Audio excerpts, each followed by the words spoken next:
અબડાસા તાલુકાના ગ્રામ પંચાયતોના ચૂંટણીની મતગણતરી ચુસ્ત બંદોબસ્ત વચ્ચે કરવામાં આવી, જેમાં નલિયા અને ઐડામાં સદસ્ય માટે ચૂંટણી યોજાઈ, જ્યારે રામપર, અબડા, ભાંચુંડા અને નાનાવાડા ખાતે સરપંચ અને સદસ્યોની ચૂંટણી કરવામાં આવી. ઐડા ગ્રામ પંચાયત સદસ્યોનું ચૂંટણી પરિણામ જાહેર 34 મત મળતા કુસુમબેન અલીમામા ઉઠાર વિજેતા સામે 21 મત દેવકોરબા રામભા જાડેજાને મળેલ. નલિયા ગ્રામ પંચાયતની સદસ્યની ચૂંટણીમાં અબ્દુલ્લા કુંભારને 178 મત મળતા વિજેતા જાહેર સામે પીર હાજી બાવાને 156 મત મળેલ. ભાંચુંડાના સરપંચ તરીકે રેખાબેન નવીનગરી ગુસાઈને 167 મત મળતા વિજય થયા હતા.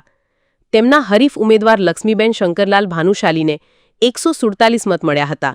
રામપર અબડા જૂથ ગ્રામ પંચાયતની ચૂંટણીમાં લૈયારી, ત્રંબો, હરિપર, રામપરનો સમાવેશ થાય છે, જેમાં વિજેતા ઉમેદવાર વિજાબેન સાંગણ રબારીને 795 મત મળ્યા હતા, જ્યારે હરીફ ઉમેદવાર લક્ષ્મીબેન હારૂન કોલીને 765 મત મળેલ હતા.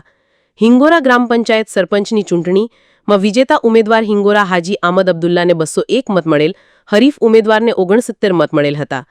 અબડાસામાં ચૂંટણી જીતેલા ઉમેદવારોના સરઘસ નલિયા ખાતે ઢોલ શરણાઈ સાથે કાઢવામાં આવ્યા હતા. સ્ટોરી રમેશભાઈ ભાનુશાલી, નલિયા.